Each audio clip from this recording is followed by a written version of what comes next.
Hello viewers, welcome to నా news updates. ప్రతిక్షణం ప్రజాపక్షం. మరి ఈనాటి ప్రధాన వార్తాంశాలంటూ చూద్దాం. ముందుగా ఈనాటి దినపత్రిక పరిశీలిస్తే లౌకిక పౌరస్మృతి రావాల్సిందే, ప్రస్తుత సివిల్ కోడ్లో మతతత్వ ఛాయలున్నాయి, మతం ఆధారంగా భేదం చూపించడం తగదు, అన్ని ఎన్నికలు ఒకేసారి జరగడం మేలు, స్వాతంత్ర వేడుకల్లో ప్రధాని ఉద్ఘాటన, 98 నిమిషాల సుదీర్ఘ ప్రసంగంతో రికార్డు. లౌకిక పౌరస్మృతి, యూనిఫామ్ సివిల్ కోడ్ ఇదేనా ఇప్పుడు కావాల్సింది దేశానికి? ఇప్పుడు ఈ దేశం లోపల కులతత్వం ఉన్నది, మతతత్వం ఉన్నది, ఆకలి చావులు జరుగుతున్నాయి. హంగర్ ఇండెక్స్లో 111వ స్థానానికి చేరుకున్నది భారతదేశం. ప్రధానమంత్రి గారు ఇంత దారుణమైనటువంటి పరిస్థితుల్లో ఉన్నాం. ఇంకా విద్యా వ్యవస్థల, వైద్య వ్యవస్థల మార్పులు లేవు. నిరుద్యోగ సమస్య రోజు రోజుకి పెరిగిపోతూ ఉన్నది. అశాస్త్రీయత పెరుగుతూ ఉన్నది దేశం లోపల. కులతత్వం ఇంకా పెచ్చుమీరుతూ ఉన్నది దేశం లోపల. దాని నుంచి దాన్ని నిర్మూలించడానికి చర్యలు తీసుకోవాలి. విద్యా వ్యవస్థను చాలా గొప్ప స్థాయికి తీసుకుపోవాల్సినటువంటి అవసరం ఉన్నది. విద్యా వ్యవస్థలో మార్పులు రావాల్సినటువంటి అవసరం ఉన్నది. వైద్యము ప్రతి ఒక్కరికి అందటం లేదు. వైద్య వ్యవస్థలో చాలా మార్పులు రావాల్సినటువంటి అవసరం ఉన్నది. ఎంతోమందికి నాణ్యమైనటువంటి వైద్యం అందక చచ్చిపోతూ ఉన్నారు. ఈరోజు మారుమూల ప్రాంతాల్లో సరైనటువంటి ఆసుపత్రులు లేవు. ఆసుపత్రులు ఉంటే సౌకర్యాలు లేవు. సౌకర్యాలు ఉంటే డాక్టర్స్ లేనటువంటి పరిస్థితి ఉన్నది. ఈరోజు రకరకాలైనటువంటి సాంకేతిక సమస్యలతోటి ఈరోజు దేశమంతా కూడా బాధపడుతున్నటువంటి నేపథ్యంలో మీకు ఇదా కావాల్సింది?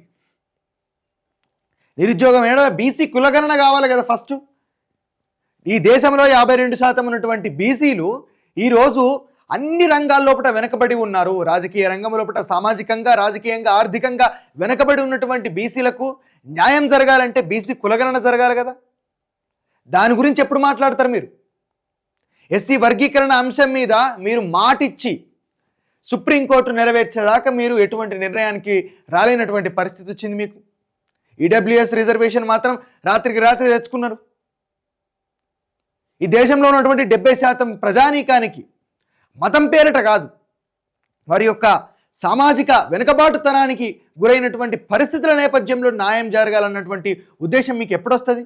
కేవలం మీరు ఇచ్చినటువంటి హామీల గురించే నేను మాట్లాడుతూ ఉన్నా. బీసీ కులగణన మీద మీరు హామీ ఇచ్చారు.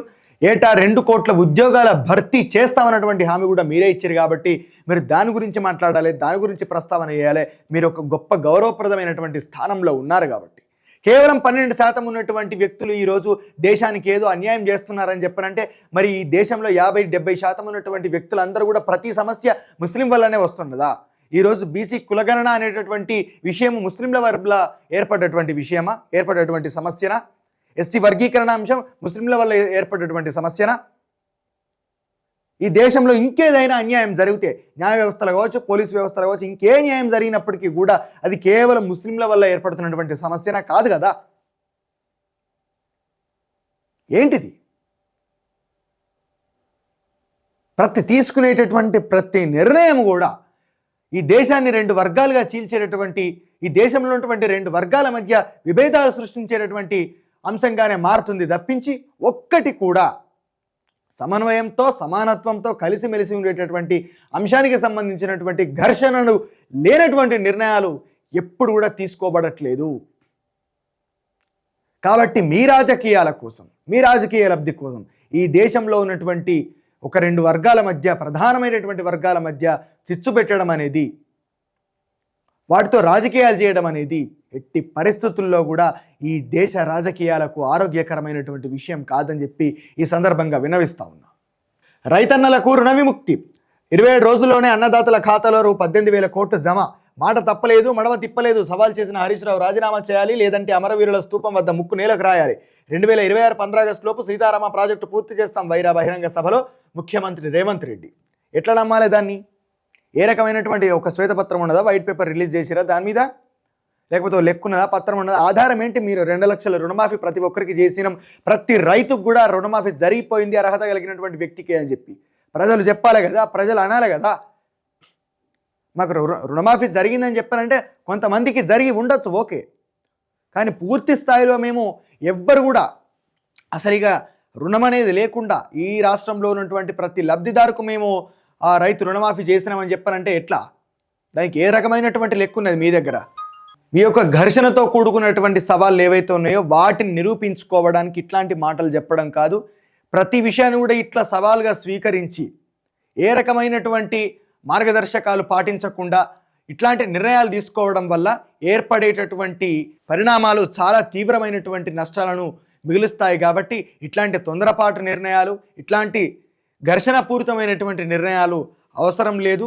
మీ ప్రభుత్వం ఇచ్చినటువంటి హామీలను ఆ యొక్క సమయానికి తగ్గట్లుగా, ఆ యొక్క పరిస్థితులకు తగ్గట్లుగా మెదులుతూ వాటిని ముందుకు తీసుకెళ్తే డెఫినెట్గా ఖచ్చితంగా దాన్ని ఆహ్వానిస్తారు ప్రజలు. కాబట్టి ఇట్లాంటి ఘర్షణపూరితమైనటువంటి వాతావరణాన్ని నెలకొల్పి సవాళ్ళ రూపకంగా ఇట్లా హరీష్ రావు సవాల్ విసిరిండనో, కేసీఆర్ సవాల్ విసిరిండనో, లేకపోతే ఆ సవాల్ని మేము స్వీకరించి నెరవేర్చినట్టు నాటకం ఆడితే ప్రజలు నమ్మేస్తారు. ఇటు వాళ్ళు కూడా రాజీనామా చేస్తారు. మంచిగా అయిందని చెప్పి మనం కూడా సంకలు గుద్దుకోవచ్చు అని చెప్పి అన్నటువంటి ఒక రకమైనటువంటి ఆలోచన విధానం ఉంటే మాత్రం ముఖ్యమంత్రి గారు చాలా మీ ప్రభుత్వం తినాల్సినటువంటి పరిస్థితి ఏర్పడుతుంది. కాంగ్రెస్ మోసాలు ప్రజలకు తెలుస్తున్నాయి. అడ్డగోలు హామీలు ఇచ్చి గాలికి వదిలేశారు. రాష్ట్రంలో రేవంత్ అన్నదమ్ముల పరిపాలన, బీసీ డిక్లరేషన్ పక్కన పెట్టి స్థానిక ఎన్నికల సన్నాహాలు. స్టేషన్ ఘనపూర్ కార్యకర్తల సమావేశంలో కేటీఆర్ విమర్శ. రేవంత్ రెడ్డి గారి యొక్క తమ్ముడు గురించి మీరు మాట్లాడారు. కేటీఆర్ గారు, మీరు ఏంటంటే ప్రజలకు తెలియకుండా భూములన్నింటినీ కూడా మీ ప్రభుత్వంలో చాలా వరకు కబ్జా గురి కాబట్టి అది బినామీలు చేశారా, మీరు చేశారా, XYZ ఇంకెవరు చేశారా అన్నటువంటి విషయం అనవసరం. కానీ ఎట్లా కబ్జాకు గురైనటువంటి మాట వాస్తవం. ఈరోజు రేవంత్ రెడ్డి గారి యొక్క తమ్ముడు కూడా ఇది మాత్రం చాలా వాస్తవమైనటువంటి విషయము. రేవంత్ రెడ్డి గారి యొక్క తమ్ముడు రేవంత్ రెడ్డి గారు కూడా ఈ తెలంగాణ రాష్ట్రంలో ఉన్నటువంటి అసైన్డ్ ల్యాండ్స్ కావచ్చు, ఇంకా చాలా రకాలైనటువంటి భూమిని సెటిల్మెంట్ల పేరుతోటి సెటిల్మెంట్లు చేస్తూ కబ్జా చేస్తూ ఉన్నారు. ఒక 10 ఎకరాలు ఒక వ్యక్తికి ఉంటే ఆ 10 ఎకరాలకు సంబంధించి ఏదో ఒక లిటికేషన్ ఉంటుంది. ఆ భూమి వానికి రాదు, ప్రభుత్వానికో, ఇట్లాంటి రకమైనటువంటి లిటికేషన్ ఉన్నప్పుడు ఆ 10 ఎకరాల లిటికేషన్ని వీళ్ళు సాల్వ్ చేస్తారు. ఎట్లా సాల్వ్ చేస్తారంటే కమిషన్ 5 ఎకరాలు నాకు, 5 ఎకరాలు నీకు, ఇట్లా ఒప్పుకుంటే ఇంత 5 ఎకరాలనే నీకు ఆ భూమి వస్తుంది. లేకుంటే నువ్వు జీవితాంతం కొట్లాడినా కానీ నీకు 10 ఎకరాల భూమి ఉన్నది, అది నాకు అత్తలేనటువంటి బాధ తప్పించి అందులో 1 ఎకరం అన్న నీకు రాదు. ఇట్లయితే న్యాయం కాదు రాబాయ్ అని చెప్పాను అనుకుని అట్లా రకమైనటువంటి సెటిల్మెంట్స్ దందాలు చేసుకుంటూ కొన్ని వందల ఎకరాలను ఈరోజు ఆక్రమించే ప్రయత్నం చేస్తూ ఉన్నారు. ఈ మాట వాస్తవం. కానీ మీ ప్రభుత్వంలో వేల ఎకరాల భూమి అనేది మరి కబ్జాకోరుల పాలైపోయింది. దానికి ప్రత్యక్ష నిదర్శనము, సాక్ష్యము మంత్రి మల్లారెడ్డి, మాజీ మంత్రి మల్లారెడ్డి. చెరువు భూమిని కూడా 200 ఎకరాలు 300 ఎకరాలు ఎక్కడి నుంచి వచ్చినాయి, చెరువులో భూమిని కూడా పూర్తిగా కబ్జా పెట్టినటువంటి పరిస్థితి. దాని గురించి ఒక్కనాడు మాట్లాడరు. 17,933 కోట్ల రుణమాఫీ, 22,37,848 ఖాతాల్లో జమ. 3వ విడతలో ఇప్పటికీ 4.46 లక్షల మందికి 5,644 కోట్లు విడుదల. సీఎం కార్యాలయం వెల్లడి. ప్రజలు చెప్పాలి దాని గురించి. దైవద్రోహానికి పాల్పడిన సీఎం రేవంత్ రెడ్డి, రుణమాఫీ పేరిట దేవులపై ఓట్లేసి రైతులను దగా చేశారు. మాజీ మంత్రి హరీష్ రావు ధ్వజం. ఇట్లా రకరకాల మీరు కొట్టుకుంటారు. కానీ నిజంగా ముఖ్యమంత్రి రేవంత్ రెడ్డి గారు మీరు ఏమన్నారు? ఎన్నికల సందర్భంలో మీరు ఒక హామీ ఇచ్చారు. డిగ్రీ చేసిన వాళ్ళకు ₹1,00,000 ఇస్తామని, ఇంటర్మీడియట్ చేసిన వాళ్ళకి 50,000 ఇస్తామని, 10th పాస్ అయిన వాళ్ళకు 10,000 ఇస్తామని, ఎంఫిల్ చేసిన వాళ్ళకు 2 లక్షల భృతి ఇస్తామని చెప్పి మీరు ఎన్నికల సందర్భంలో హామీ ఇచ్చినటువంటి మాట వాస్తవం కాదా? దాన్ని చాలా అరచుకుంటూ కూడా మీరు చెప్పినటువంటి పరిస్థితి. మరి దాని గురించి ఏం మాట్లాడతారు ఈరోజు? ఇట్లాంటి అడ్డగోలు హామీలు ఎందుకు ఇచ్చారు? ఎందుకు నిరుద్యోగులను ఆకట్టుకున్నారు? ఎందుకు విద్యార్థులను ఆకట్టుకున్నారు? సరే, మీరు ఆకట్టుకున్నారు, చేసిరు. దాంట్లో సగమైన మీరు నెరవేర్చిరా? మీరు భృతి ఇవ్వాల్సినటువంటి అవసరం లేదు. 1,00,000, 2,50,000, 10,000 ఇవ్వాల్సినటువంటి అవసరం లేదు. కానీ ఆ చదువుకునేటటువంటి ఆ కాలేజీలు ఏవైతే ఉన్నాయో, యూనివర్సిటీలు ఏవైతే ఉన్నాయో, ఇట్లా రకరకాలైనటువంటి ఆ విద్యాలయాల్ని, ఆ కళాశాలన్నీ పునరుద్ధరించవలసినటువంటి అవసరం ఉన్నది కదా. దానికన్నా నిధులు కేటాయించిరా? పునర్నిర్మాణం చేయవలసినటువంటి అవసరం ఉన్నది. ఒక్కొక్క చోట విద్యార్థులకు చదువు చెప్పేటందుకు మరి ప్రొఫెసర్లు లేనటువంటి పరిస్థితి ఉన్నది. ల్యాబ్లో సరైనటువంటి పరికరాలు లేనటువంటి పరిస్థితి ఉన్నది. ఉల్లిగడ్డ బాంబు పెడితే గోడలు కూలేటటువంటి పరిస్థితి ఉన్నది కాలేజీలలో. ఇది జోక్ కాదు ఇది. అట్లే అలాంటి శిథిలావస్థకు చేరుకున్నాయి చాలా వరకు కళాశాలలు కావచ్చు, యూనివర్సిటీలో ఉన్నటువంటి బిల్డింగ్స్ కావచ్చు, హాస్టల్స్ మెయిన్గా.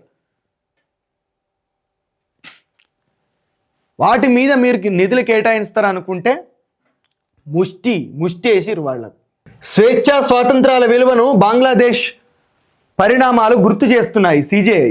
స్వేచ్ఛా స్వాతంత్రాల విషయాలు అని చెప్పనంటే, విలువ అని చెప్పనంటే, ఈ దేశం లోపట బంగ్లాదేశ్ గురించి మనం పోల్చుకుంటామా?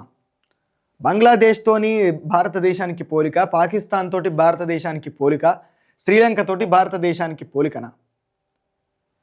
ప్రజలు ఎప్పుడు కూడా ఇక్కడ తెలంగాణ ప్రాంతం గురించి కూడా మనం మాట్లాడుకోవాలి. తెలంగాణ లోపల ప్రతి ఒక్కరు, తెలంగాణ ప్రజలందరూ కూడా సకల జనుల సమ్మె చేసి తెలంగాణ రాష్ట్రాన్ని సాధించుకున్నారు.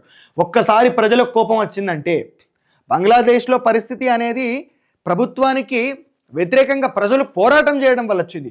పోరాట ముసుగులో కొంతమంది అక్కడ దాడులు చేయవచ్చు, లూటీలు చేయవచ్చు, బంద్పోట్లుగా మారచ్చు, దొంగతనాలు చేయొచ్చు. కానీ అక్కడ రెవల్యూషన్ అనేది ఎందుకు వచ్చింది? ప్రభుత్వానికి వ్యతిరేకత అనేది ఎందుకు వచ్చింది?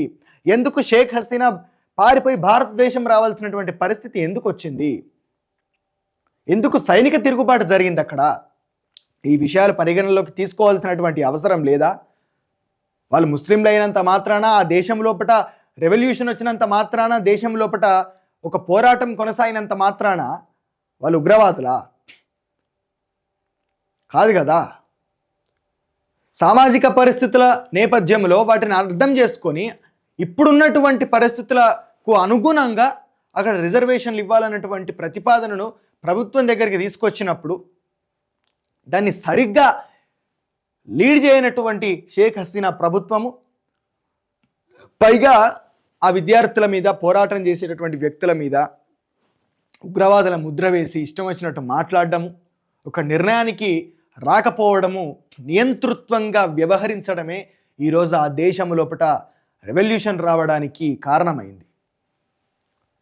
నియంతృత్వ పోకడలను అనుసరించే ఏ నాయకుడైనా సరే, ఎంత గొప్ప నాయకుడైనా సరే, చివరికి ఒక గడాఫీ లాగా, ఒక హిట్లర్ లాగా, ఒక షేక్ హసీనా లాగా, ఒక రాజపక్సే లాగా ఈ విధంగా పారిపోవాల్సినటువంటి పరిస్థితి మాత్రమే ఏర్పడుతూ ఉంటుంది.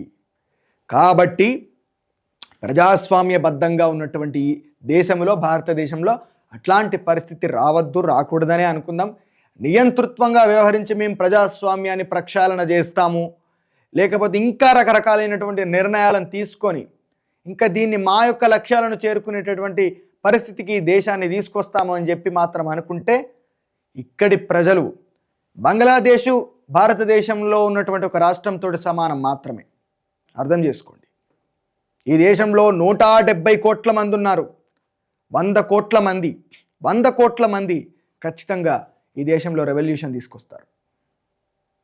అది దృష్టిలో పెట్టుకోండి. పిచ్చి పిచ్చి మాటలు మాట్లాడడం కాదు.